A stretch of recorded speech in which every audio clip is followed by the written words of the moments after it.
Take it away, baby. Take it away. Take it away. Take it away. Take it away. What are we doing? I don't know.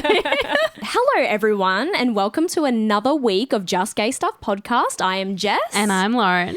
And we have another interviewee this week, so I hope no one's getting tired of interviews. Are you? No. Well, that's good because we have another person here. Woohoo! Look, I'm so excited because today we are joined by another amazing creative. He is an Iris Prize recipient, which is, can I say, the world's largest LGBTQIA+ film prize. He's been screened at Sundance and South by Southwest. He has been a part of the Melbourne International Film Festival, and he's just made his directorial debut with this highly rated queer psychological thriller called In the Room Where He Waits. I hope you wrote that down. If you haven't seen it, I hope you wrote that down. I'll say it again. In the Room Where He Waits. Everyone, please welcome Timothy Despina Marshall. Welcome, Tim. Thank you so much for having me. Very happy to be here. We're so happy glad to have you. We say this, I we know, say it at the every same time. time. We're so happy to have you. No, but seriously, it's so good to be joined by so many creatives on this platform and to be able to talk about the journey. And the reason you're here is this amazing film that you've just directed. So let's jump right in and talk about this masterpiece. So for all of our listeners, In the Room Where He Waits, it was your debut as a director. Can you give us, to start, a synopsis of the film and tell everyone the role you played in bringing it to life? Yeah, totally. As you mentioned, it's a queer psychological thriller and it centres around Toby, who is a queer theatre actor. And he's about to have his Broadway debut in New York in Tennessee Williams' play The Glass Menagerie. And in the midst of all that, the pandemic happens and he has to come back home to Brisbane, and he's also having just recently broken up with his boyfriend and his father has passed away. So he's coming back sort of to Brisbane under some pretty heavy circumstance, and the film takes place during the 2 weeks when he's in hotel quarantine. So it's a very claustrophobic film, you know, set in that hotel room, and basically the idea behind it is that while he's in this hotel room, his life unravels. You know, he's having to face a lot of his fears of, you know, who he was hoping to become and who he was hoping to be, as this sort of idea of success becomes something that is quite far away from him while he's back in Brisbane. And, you know, obviously having broken up with his partner as well and being in his mid to late 30s, he's fearing this idea of ending up alone. So the room kind of manifests and becomes this outward manifestation of his fears. And it starts with these items of a man's clothing showing up in the room. So seemingly not too creepy, but it goes further and further down the rabbit hole as he starts to realise that there is something in this room with him and he's not being listened to and not being heard and he's unable to escape. Yeah, well, that's actually, as I was listening to you just say that, it's so quite interesting because over COVID, that was such a harrowing time for so many people. And then I don't think anyone's really told a story about the fact that people did have to spend so much time isolated. Yeah. I mean, we've talked about it on the podcast and how I feel podcasts kind of saved me in that time because I had things in my ears, like people talking to me in my ears, and I did not feel alone. But there were a few harrowing stories that came from people that had to do hotel quarantine when they flew back. And, you know, there's a big story about one gentleman didn't make it. And so that is there's a presence for that at the moment. The fact that people will have gone through that harrowing time being by themselves, and mental health is such a big thing as well. And that can kind of like swallow you if you're in your own company for too long. Absolutely. And, you know, I think all of us went through it in our own way during that time and, you know, having to really sit with ourselves and to really confront a lot of difficult things in our lives, and a lot of people having to confront things in a way where they weren't able to get the support that they needed, hearing really awful stories, particularly of people in hotel quarantine. So, yeah, I think absolutely I really wanted to dive in and use that as a jumping off point to explore some of the themes that I'm exploring. And it's interesting too with the film having been shot in 2021, you know, it's been a long time coming for us to finish it for a number of reasons. But I actually think it's quite timely in a way because when we were still in post-production, there was this sense as we were just coming out of COVID, it was like no one wanted to think about it. No one wanted to talk about it. It was this collective trauma that everyone just was ready to ignore. And I feel like this year's the first time that people are almost maybe a little bit more at peace to look back on it. So it's been enough time now. Yeah, I mean, maybe not for everybody, but it's been an interesting thing releasing the film this year and having a lot of people come up to me and say, I didn't think I was ready for a film that was set during that time, because it's not a COVID film. It's not about COVID. It's just set during that time, and saying that actually it felt like there was a lot within that they were, I guess, seeing in their own experience, both queer and non-queer audiences. Yeah. And so what was your role in the film? Because you directed it, but did you have a hand in writing it as well? Yeah, so I'm the director and one of the producers, and I worked with, there was a sort of a writing team involved. I came to two other writers with an idea, and so Paradox Delilah and Dimple Rajaguru and I, all via Zoom, I should say, because it was during COVID, we did sort of story sessions together, and we collaborated in a writer's room to come up with the story. And then Dimple Rajaguru and I went away and wrote the screenplay together. So she's an incredible co-writer of mine that we worked together with. And yeah, look, it was a very interesting experience, not obviously being able to be in person during that, but it also made the experience much less lonely. Being able to collaborate like that, it was really nice. And I think that we've learned since COVID, we can do so many more things from home now. Like, it took that one thing for us to realize there are avenues we can explore online that we hadn't explored before. Absolutely. Doing almost all of the post-production for a feature film via Zoom online. Yeah, wow. Yeah, can be done. Like, don't recommend it, but it can be done. It can be done. But you don't think about those things. Like, we heard in a couple of interviews ago, we were talking to an author and he was like, people were having book clubs and wine clubs over Zoom, and you're just like, wow, that's fucking awesome. Yeah. Why wasn't I doing that? I mean, that's it. We kind of had to just get really inventive, didn't we? I had a lot of friends in Melbourne during the time. I was lucky that I was down there, and then I was able to escape up to Brisbane. And yeah, very a lot lucky. Of me still, even though I didn't need to in Brisbane as much, still doing Zoom things with them because they were kind of going a little bit out of their minds down there. Yeah. The poor Melburnians. Yeah, poor Melburnians. I don't think I would have been able to stay in lockdown as long as they did. No. Yeah. Well, this really, we've screened it in Melbourne a couple of times now, and this really resonated, I think, quite deeply with a lot of people in Melbourne. Oh, yeah. It probably would have hit home for a fair few people. Yeah, I think it did. So through the power of film and creativity, you obviously mentioned that the story is based in Brisbane. Did you guys film it in Brisbane? We did, yeah. So I'm a Brisbane boy, and I always wanted to make a film set here. And I think a lot of that desire and drive that I wanted to see more queer stories on screen in Brisbane. I wanted to see all facets of Brisbane shown on screen.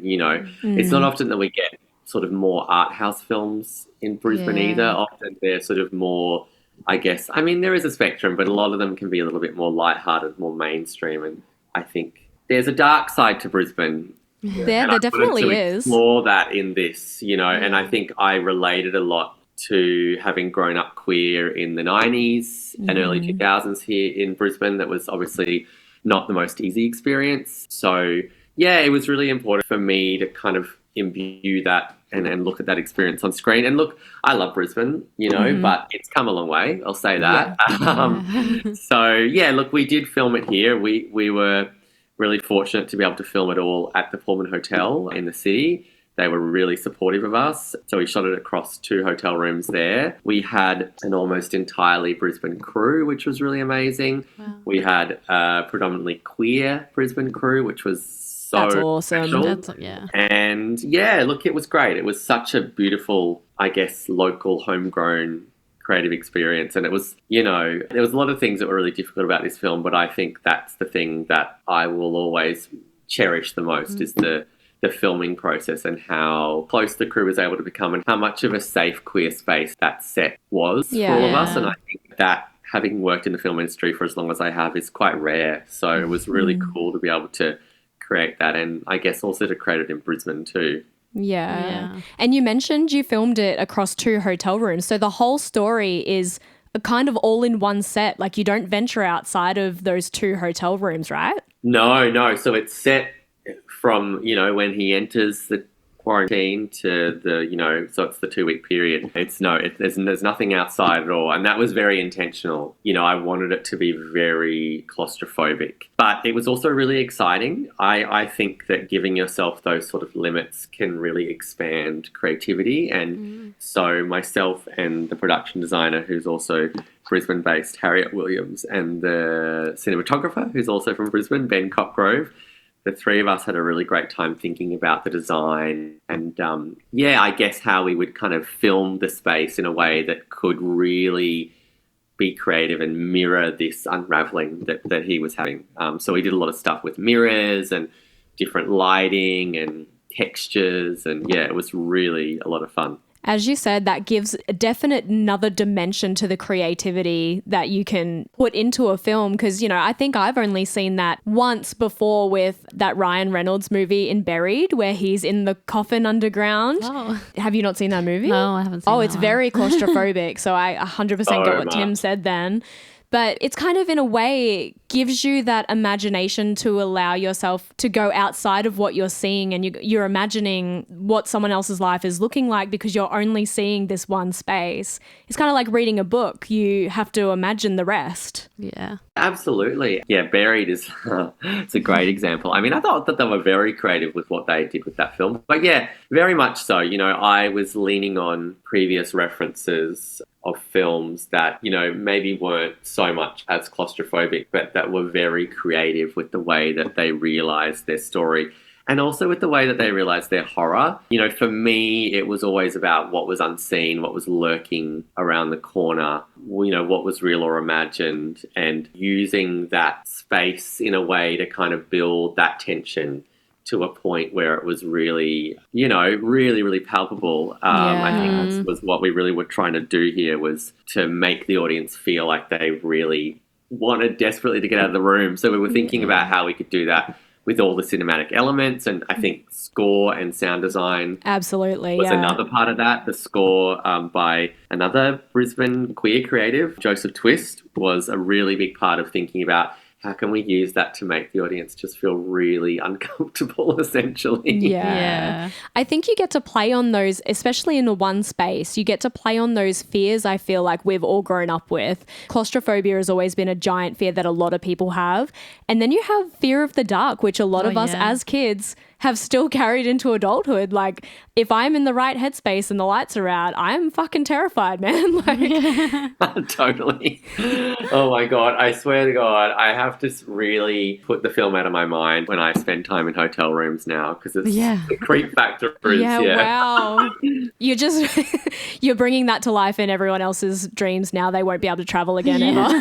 There's a few elements in the film where people have come up and they're like, oh my God, I'm never going to look at a hotel room the same way again. Like, thanks so much for that. I'm like, sorry. But then your ideas worked because now they're psychoanalyzing every aspect of what they've just seen. Yeah, totally. Because, I mean, it's not the first horror movie that we've seen in a hotel room. I mean, The Shining was obviously a big reference to this. But, there's a few references to sort of more modern hotel rooms and little elements of horror that I wanted to play with. Like the key card was one of them, coming out of the slot on its own and turning the power off in the room. Oh, yeah. He's had a number of times where in the middle of the night it would pop out and the power would be off and he would be sort of in this dark room alone, and then he wakes up and hears a noise and footsteps, like there's someone in the room with him, but he doesn't have any way to turn the lights on. So just, playing with those elements in the room was really Wow. You just gave me chills. I was like, oh no, put the key card back in. Yeah, totally. So you also had some pretty big names in the film. One I read that I really want to point out is Susie Porter. Her in particular, and for anyone who doesn't know or needs to put a face to the name, she, in her most recent, played Mari Winter in Wentworth, and Wentworth is a massive, massive franchise. So what was it like getting to work with some really, like a big name like that? Susie's incredible. I mean, look, Daniel and I both really, really admire her work, and I've loved Susie Porter's work for so long. So I wrote her a sort of very passionate letter and sent it to her, and I said, look, it's a smaller project, but, we really feel like you would be able to breathe so much life into this. And yeah, she really responded to the material, which was so wonderful. And, also the fact that her character was all through the phone, which was very purposeful, meant that it was much easier for her to be involved. I was able to fly to Sydney for half a day just for an afternoon and record everything with her. So it made it work easier with her busy schedule, which I think was a little bit strategic on my part as well. But she was just a champion, and she just took to it like a duck to water, and breathed so much life into that character as That's well. just really cool. That is cool. Because, like to have this movie as your directorial debut and you have a big name, especially in Australian cinema and Australian television, like Susie Porter, that is such a get for you. That's amazing. Yeah, it was a very exciting moment when Susie agreed to come on board. And I mean, also Daniel as well, I should say, when he agreed to come on board. That was also an incredible thing for the film because, obviously there's a lot of things that can be forgiven in films, but performance is not one of them. For me, the casting was absolutely paramount. I knew that it needed to be the right people in the film to be able to make it work, especially with Daniel having to essentially carry this film on his back the way he does. Yeah, well, being the main role and not really having that interaction with other characters face to face because it is very limited. That's so creative in itself. And then for someone to be able to pull off a role like that would not be an easy feat. No. Yeah, he's a pretty special, talented guy, Daniel. And we had the luxury of having a bit of rehearsal time one-on-one beforehand. And funnily enough, he was coming up from New South Wales and he had to quarantine to get into Queensland at the time. So he had this 2 weeks of social quarantine practice, and where we would check in every day about the character, and it became this extended kind of rehearsal time. And he had a really great process as an actor that I think he studied for the role. Yeah, but I think it was also very healthy as well. Like he had a way to really separate because it was quite dark, obviously, what he was having to go through with the filming. So it was really nice that we were able to talk about how he could do that in a way that was safe and comfortable for him. But he just has a rawness to him that is so rare and special in actors that, it's really remarkable. That's beautiful. So you've had a lot of success with the film so far and it being released or premiered in like some of the Dendy cinemas. Could you tell us a bit about like what that process was from like having the idea, filming the idea and then pitching it to getting it into the cinemas? Totally. I mean, it's a long story, but I'll sum it up. I mean, look, I obviously can't do this alone, so we're working with a really incredible production team, Orange Entertainment Co. They're a Brisbane-based production company, and they've been a really big part of why this film's been possible. So, working obviously pretty closely with them through production, through post-production with my amazing producer, Beck Dakin as well, who's queer, Brisbane-based, another one. And, they've all had the experience that I haven't. Beck's produced other features before. Orange has worked with a lot of higher end projects. So they obviously in that sense have a lot of connection, a lot of know-how that really worked with getting the film to where we needed to get it, which was to release it in the cinemas. And we also, which is a key part of the process, especially if you're wanting to release it in the cinemas the way we have, once the film was completed, bringing on board an Australia and New Zealand distributor as well, who then work to actually reach out to the cinemas on our behalf, and they'll then be obviously reaching out and getting the film on sold to streaming services in Australia and New Zealand as well. So that's a really big part of it, like having that team, assembling that team beforehand, and I guess going in with your best foot forward. I mean, in saying that, there are other ways, like you could just sort of do cinema screenings where you're hiring the cinema privately, but the way we've done it is kind of the more proper release way through a distributor. And that, again, like I said, is being surrounded by incredible, talented team members to be able to facilitate that. Know how to push it in the right direction too, because like knowledge is everything, right? If you know the right people to be able to get you to the right place, then you can work together effortlessly. Absolutely. And I think, for me, I sort of worked my way up to this point, having made shorts in the past. So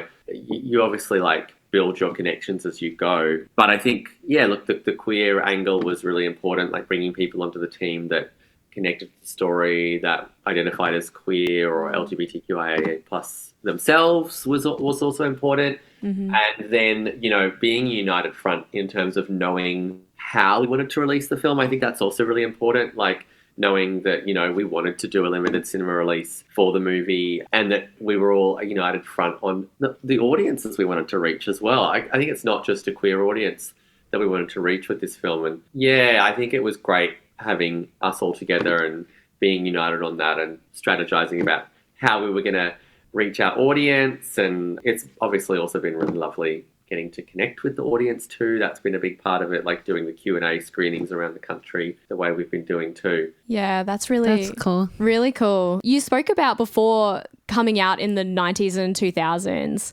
Let's take a dive back into your coming out story. What can you tell us about that journey? Oh my gosh, what a flashback. What can I tell you?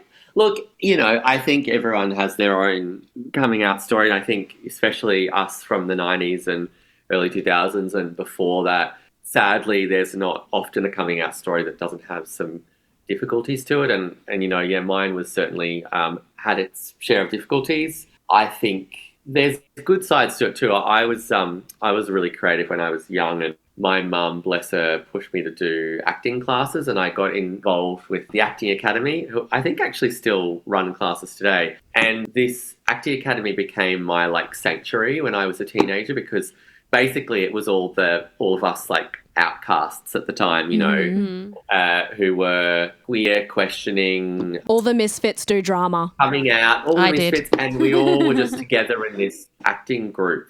And if I didn't have that, I can't imagine how hard my coming out experience would have been. I'm so grateful, I have to say. Shout out to the Acting Academy. So on that sense, I was really lucky because I had really incredible friends and support, people that were also coming out at the time that we could all relate to each other. But then the other side of that was I went to an all-boys school. I won't name names. Yeah. But it was a really difficult experience. That school, very masculine, very hyper-masculine, the focus of that, even the teaching staff and everything, it was really so challenging. I mean, not everyone there, some people were great, but yeah, just in general. And when I did come out, it was sort of not planned. It was almost a little bit of an accident at the time. I won't go into it too much, but what it meant was that I had a lot of people I didn't really want to have knowing that, particularly at school, that I got really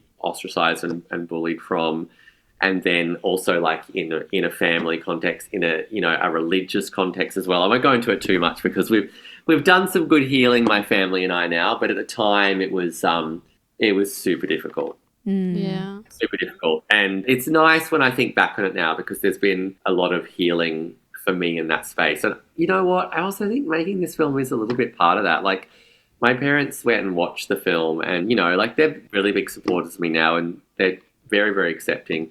And, but it's been a journey for them, and I have a lot of empathy for them in that way as well, that it's been a journey. But it was interesting having them sit and watch the film, and my mum in particular, and being able to kind of have those conversations afterwards about what the film was about, because one of the scenes, for example, in it is Toby, the main character, talking to his friend, and he says that, when I came out to my mum, she was totally fine with me being gay, but she had this fear for me that I was going to live a very lonely life, that I was going to end up alone. And I think that that's something that a lot of us that came out at that time can really relate to quite strongly.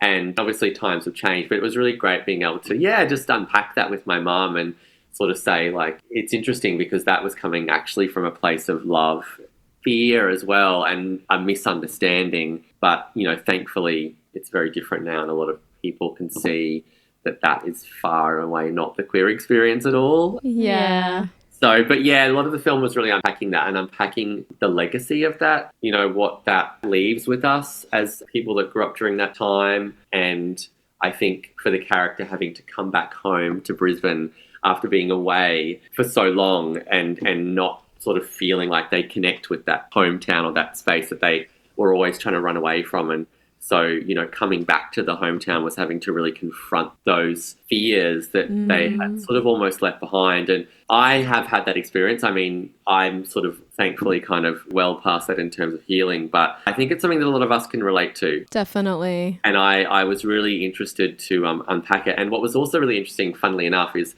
it's interesting how these things are on the zeitgeist when you make something or when something you're thinking about and you make a creative piece on it that someone else is kind of thinking about it as well. And I don't know if you've seen the film All of Us Strangers that came out recently, but very interestingly, that film is also looking at very similar aspects. And there's a scene, because he goes back in time essentially to talk to his parents when he was younger, because, the whole premise is that they died when he was young, and he goes back and talks to them, and the mum actually says, I'm so afraid that you are going to live such a lonely life. And it was just really interesting to me, because I was like, here we are in 2024, and there's such relevance to us as queer people unpacking these experiences now with enough space from them in a time where being queer doesn't have to be such an awful, difficult experience, that we can kind of, I guess just unpack that and think about how we can heal from that. Yeah, I can understand that. We had another guest on here, and similar story. She said that her mum kind of thought that she would possibly have a lonely life, and she was a bit scared for her.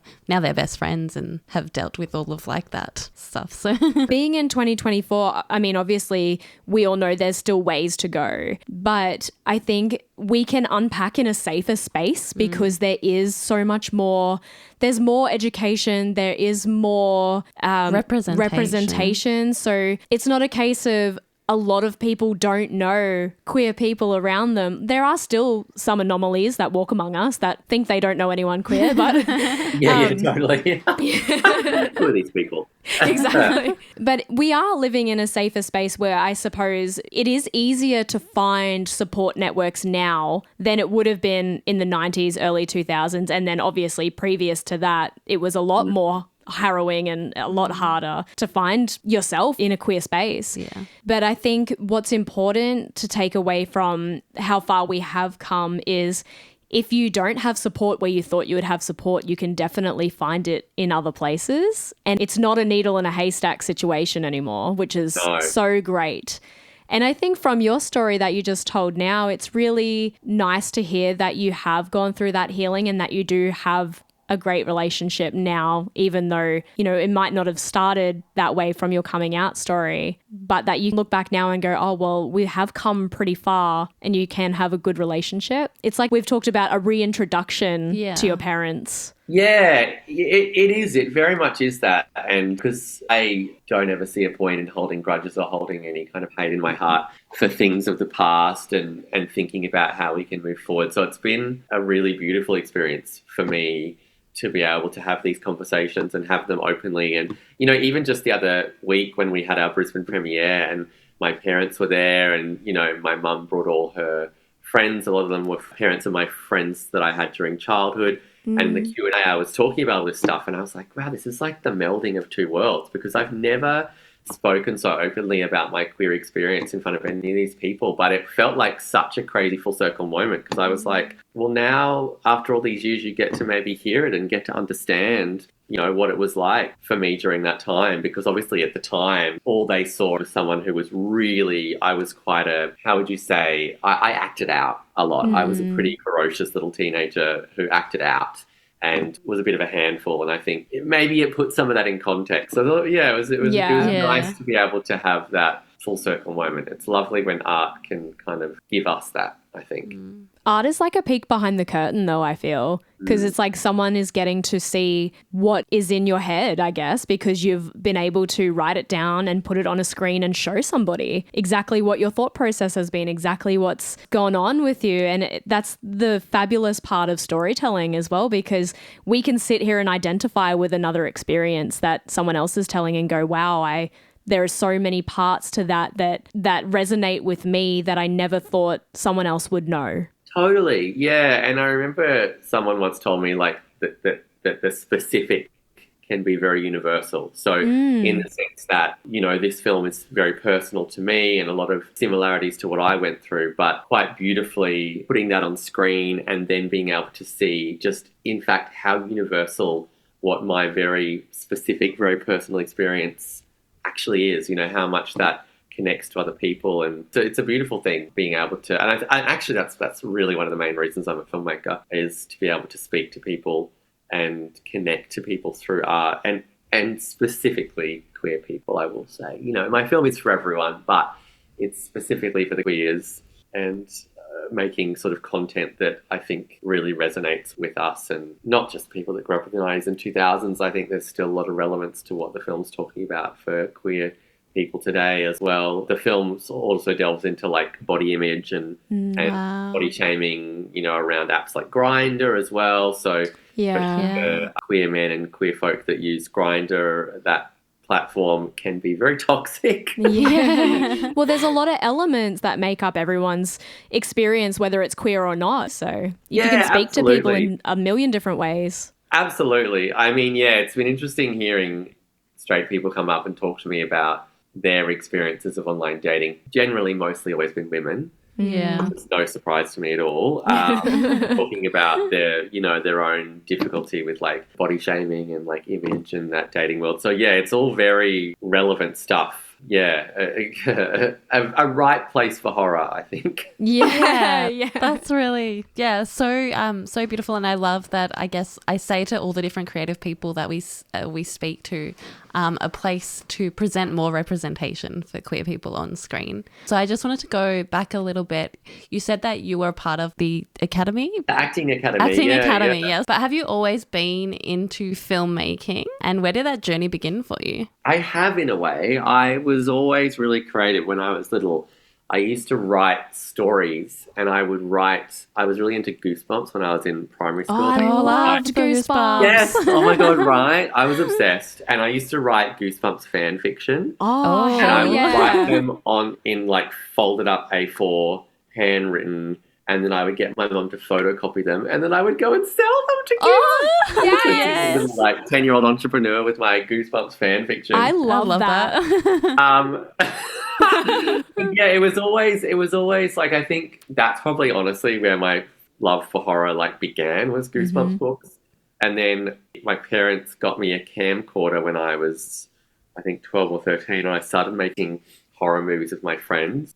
And it was, oh my God, I'm actually really glad that like people don't have VHS players anymore, because these things can just be like buried and people find them. But it was just me with a camcorder. I would like tape the headphone of my Discman to the front of the speaker and play the Jaws soundtrack and run around my house, and I'd have someone in like a scream mask with like a retractable knife and then a bottle of tomato sauce. One of my friends running screaming. I had my mum get murdered in one of the scenes as well, bless her. So, everyone got to be a part of these like really schlocky horror movies. But I don't know. It's just something I've always been really drawn to, I think, cinema. It's just, it's always been something really magical for me. I think as well with horror film, I was really excited to bring a queerness to that too, because, growing up again in the 90s and all these horror movies where the queer character or anyone that was sort of seen as queer or other was often the monstrous. So it's nice to really turn that on its head now as well. They still kill off the lesbians though, so don't worry.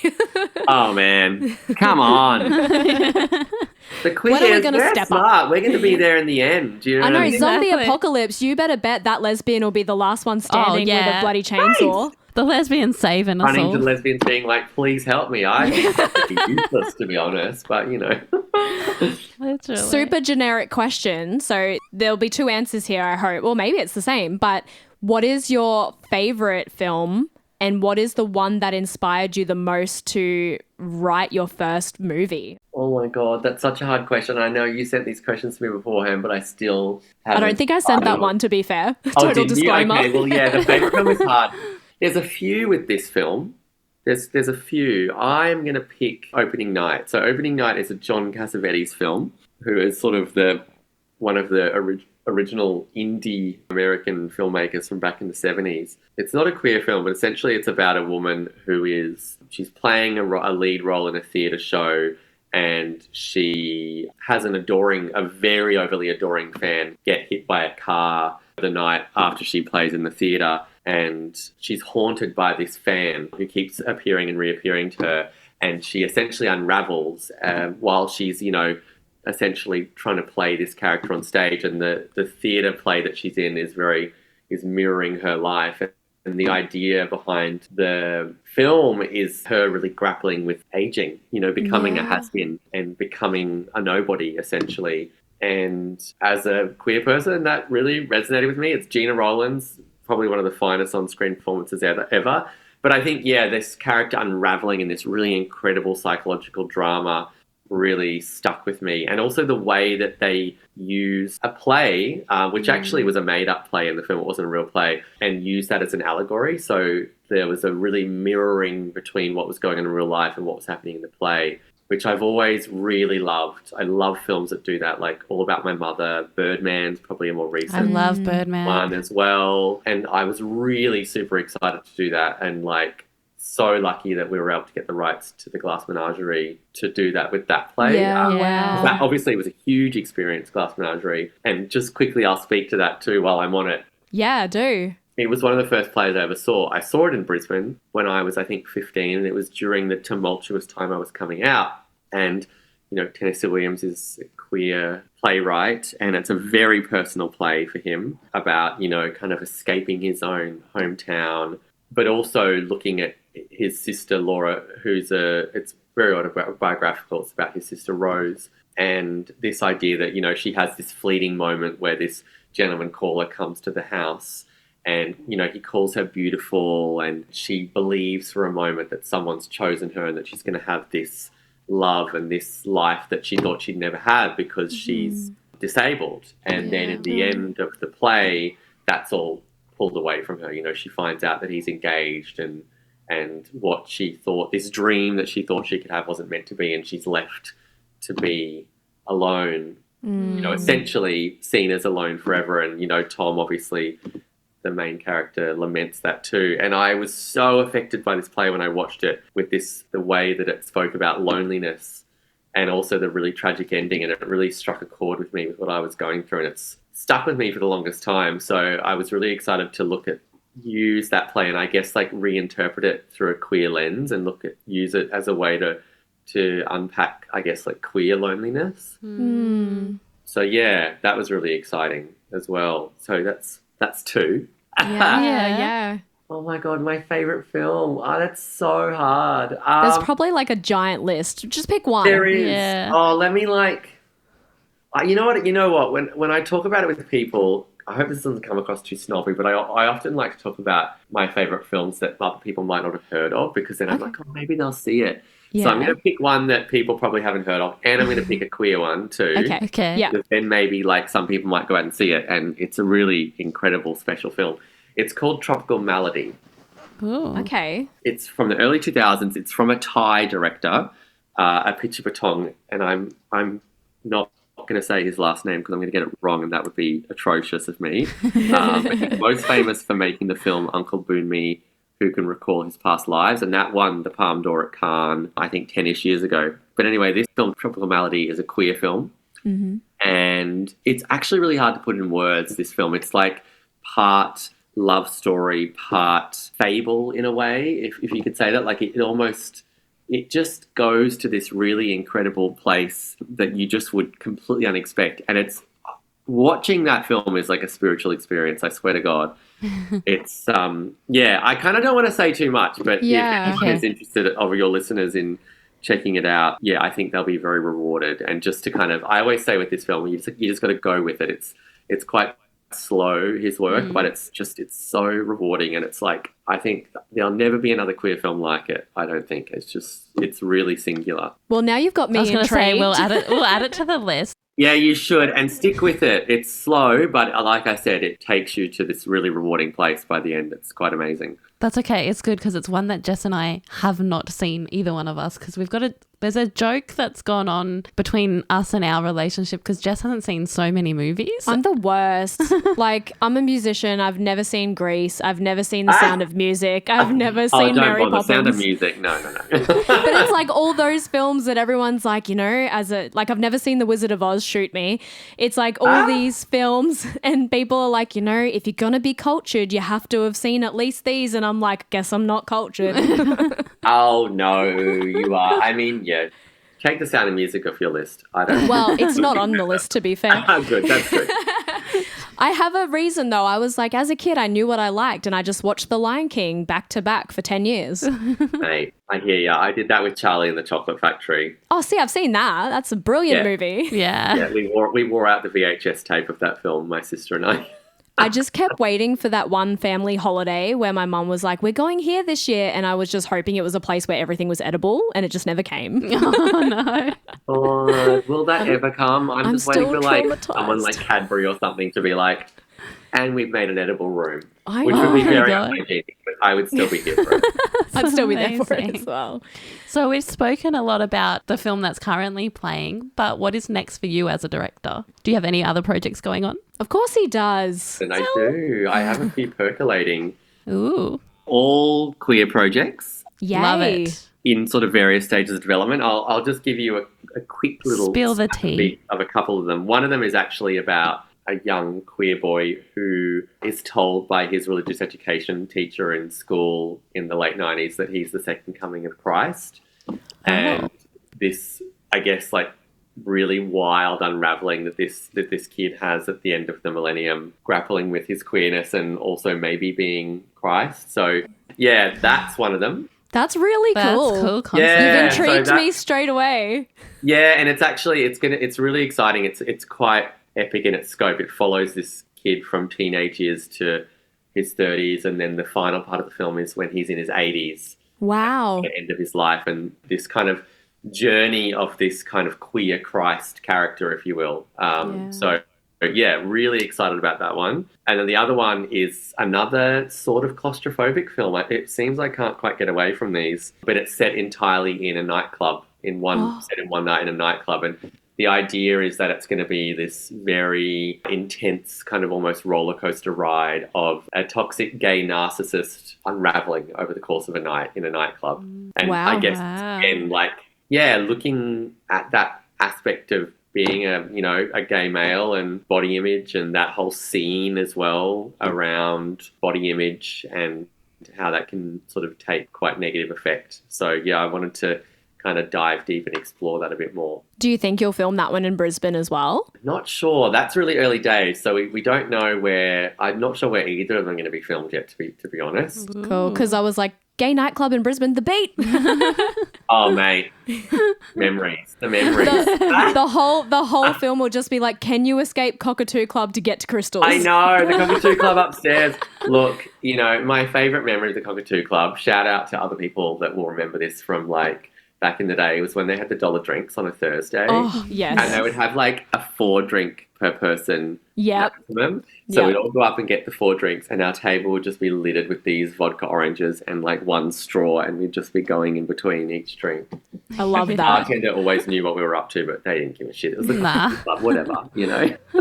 We did the same, and it was like vodka sunrises. And I remember this one night in particular, I drank 13 of them and I spewed in the bathroom. Oh my and I God. have never been able to drink a vodka sunrise since. And this is easily PTSD. like, this would be like 13, 14 years ago. Oh, mate. Like, I'm allergic to oranges anyway, so I don't know what the fuck I was thinking. Oh You my weren't. God, You were 13. drinking. That's so wild. That's But so you know, wild. once you've had a few dollar drinks, you don't give a fuck.